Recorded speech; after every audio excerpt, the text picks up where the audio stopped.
តបងប្អូនមកមើលសកម្មភាពបងប្អូនបងប្អូនយើងចូលស្រោបាត់ជិតក្នុងទឹកបដ ហើយតែនេះហើយនៅតែមានទឹកលិចទឹកជន់ទៀតនេះលិចអាស្រោកំពុងទុំហើយជ្រោតតកដាលទឹកលិចនេះសិនជ្រោតអត់មានចុះបានទេដល់វិញចឹងនេះបងប្អូនយើងនៅខាងណាទីខាងសៀមរាបដែរនេះបើមិនសៀមរាបក៏ដល់មានជ័យដែរជ្រោតក្នុងទឹកបដ បានជាទិដ្ឋភាពមួយដែរទេសភាពមួយដែរបាទដូចថានេះជ្រោត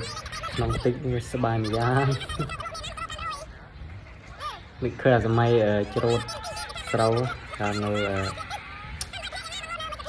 ទង10ឆ្នាំមុនសบายម្យ៉ាងជ្រោតហើយក៏ថ្ងៃហូបបាយចឹងទៅចំអាស្រែព្រៃវិញទៅជ្រោតមានដើមអីគេ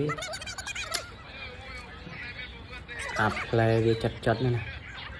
រឹសជ្រក់អំបិលហើយអ្នកចាស់ស្រែខ្លះគាត់យកប៉ែកគក់យកអីទៅឲ្យហូបទៅបាយមួយយ៉ាងទៅហើយមើលជ្រោតក្នុងទឹកជាអានេះបើ